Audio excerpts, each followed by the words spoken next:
네,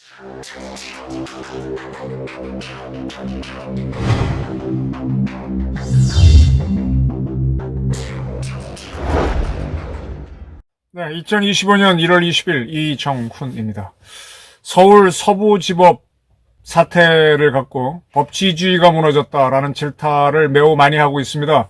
법원 행정처장도 이야기하고 있고, 국회에서는 완전히 여야가 뒤바뀌었습니다. 야당이 서부지법을 지키지 못한 경찰을 옹호해주고 또 법원을 옹호해주고, 반대로 여당은 경찰이 너무 쉽게 생각한 거 아니냐, 경비를 약하게 한 거 아니냐, 이런 식으로 비판하는 모습이 벌어졌습니다. 하여간 지금 국회하고 정부 중에 상당 부분은 지금 여야가 바뀌어 있습니다. 민주당이 여당이고 거기에 비위를 맞추는 현상이 많이 생깁니다. 자, 서부지법 사태를 보수 세력의 난동으로 봐서 법에 의해서 엄격히 처벌하겠다. 그러면 과거에 그 통일 트랙터 남태령 사건이라든지, 그 다음에 더 올라가게 되면 좌파들이 뭐 경찰을 두드러 팬 게 한두 번입니까? 난입한 게 한두 번입니까? 그땐 제대로 했느냐? 따져봐야죠. 법원이 당했다고 해서 그것만 난리를 치는 건 웃기지 않느냐, 이겁니다.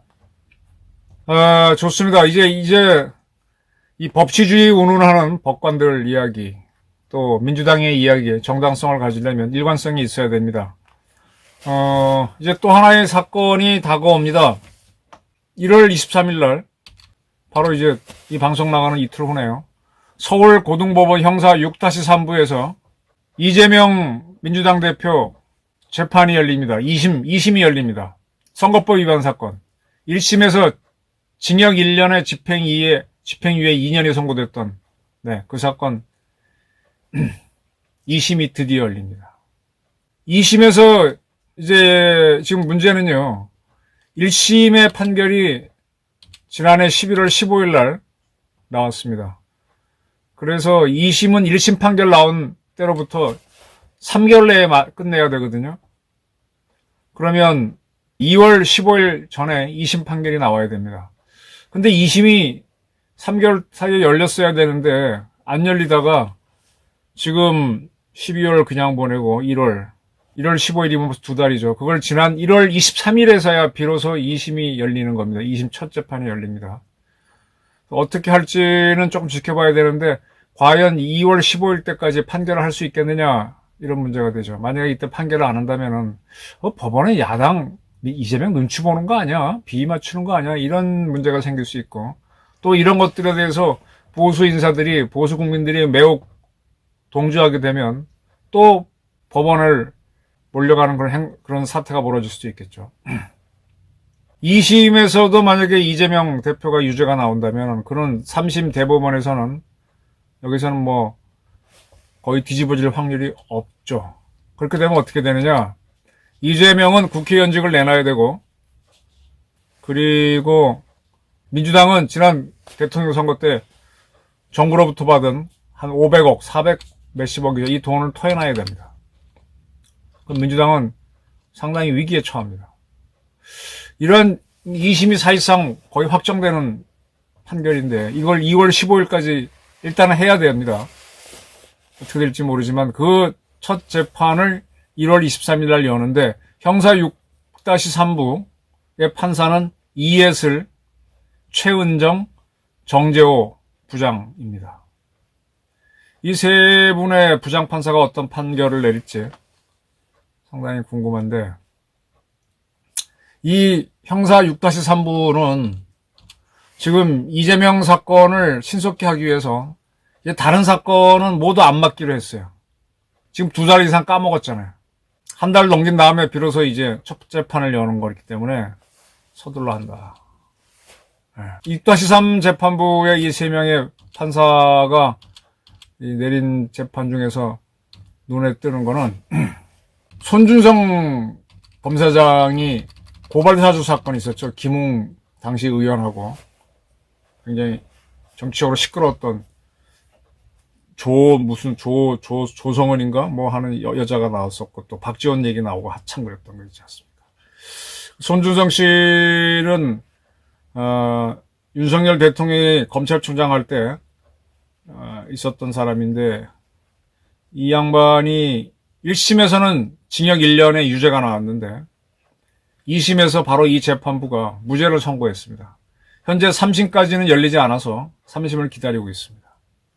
손준성이 무죄를 나왔기 때문에 이거는 여당에 약간 유리한 거죠. 그리고 그 조국 아들을 인턴으로 하는데 거짓말을 했던 최강욱 의원, 민주당인가? 아주 그냥 그 법무관 출신으로 강성이었죠. 이 친구는 1심에서 벌금 80만 원이 나와서 의원직 상실형인데 2심으로 갔습니다. 2심도 이 재판부가 맡았는데 똑같이 벌금 80만 원을 때렸고, 이게 확정 판결되면서 최강욱은 국회의원직을 잃었습니다. 그래서 이런 재판부가 이재명 사건을 맡는데 1심은 징역 1년에 집행유예 2년을 때렸는데, 손준성 경우에는 1심 판결을 뒤집었고 최강욱 경우에는 1심 판결을 그대로 갔습니다. 이 정재호 판사의 프로필은 조금 나와 있어요. 이 양반은 광주광역시 사례지호 고등학교 나와서 서울대 경영대학 입학했다가 중퇴하고 나와갖고 서울대 법대에 들어가서 사시에 합격했습니다. 상당히 요직인 법원행정처 기획조정심의관을 거쳤고 대법관 후보로도 거론됐었죠. 네. 최은정 판사는 부산고법에 서울고등법원에 있다가 부산고법에 있다가 다시 서울고법에 온 사람. 이해슬 판사는 서울남부지법에 있다가 서울고법 판사를 하다가 광주고법 판사를 하다가 다시 서울고법 판사로 온 이런 사람들. 만약에 이 서울고등법원 6-3 부가 이재명에 대해서 1심과 거의 유사한 판결을 내리면 그때 민주당은 어떻게 할 건가요? 그때도 법치주의를 지켜야 된다라고 할까요? 아니면 대한민국 사법이 무너졌다라고 할 거고, 그리고 개딸들은 서울 고법을 쳐들어갑니까? 반대로 6-3부에서 이재명에 대해서 무죄를 선고하면 그땐 또 어떻게 될까요? 또 반대로, 아니 반대가 아니라 또 하나의 경우를 생각해보면 지금 이해슬, 정재호, 최은정 부장은, 이 판사는 민주당이 지금 똥줄이 타죠. 요건에 대해서는 굉장히 민주당으로부터 압박을 받고 있지 않을까? 응? 유무원으로 학교 관계도 연결되는 사람 많을 거고 판검사 출신 국회의원도 있으니까 이거 지금 차단하는 노력이 있어야 되는 거 아닙니까? 우리 뭐 법원행정처장이 나와갖고 어쩌고저쩌고 얘기했는데 일어난 일 갖고 떠들 게 아니라 앞으로 일도 해야지. 이해슬, 정재호, 최은정 판사가 정치권으로부터 어떤 영향도 안 받고 있도록 막아주고 또 무슨 판결을 해도 문제가 없도록 해야 되는 거 아닌가? 그거 없이 이야기하면은 공정하지 않잖아요. 또 경찰도 지금 뭐 차은경 판사에 대해서 신변 보호하는 건 알겠는데 이 사람 지금 신변 보호에 들어가야 되는 거 아니야? 제가 보기에는 서부지역에서 윤 대통령 구속을 결정한 다음에 3,4,000명이던 경찰관을 900명으로 확 줄였으니 그건 뭐 뚫고 들어가라는 거지. 그게 뭐예요, 그게. 그거 뒷문 쪽으로 가면 담장 넘기 쉬운데. 그리고 오전에도 이미 담장 17명이 넘었었던 건데. 지금 장난들을 치고 있어. 저 윤상현 의원이 그 뭐 강남서로 갔던 17명에 대해서 훈방할 거니까 염려하지 말아라 라고 했다는 걸 근거로 윤상현 뭐 제명해야 된다 이런 소리 민주당이 하는데, 그 17명은 대낮에 경찰이 매우 많은 상태에서 담장을 넘어갔던 사람들이, 그건 뭐 충돌도 없었고 침입도 못했고 담 넘어가면서 잡힌 사람들이거든.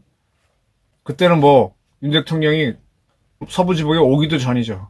근데 그거를 한밤중에 들어간 사람들하고 섞어서 이야기해요. 이런 장난치면 안 되지. 응? 경찰청장 직무대행도 그렇고 민주당도 그렇고 그 사람들은 내가 보기엔 뭐 구속 안 될 겁니다. 예. 근데 이제 밤중에 들어가서 김을 부시고 한 사람들은 문제죠.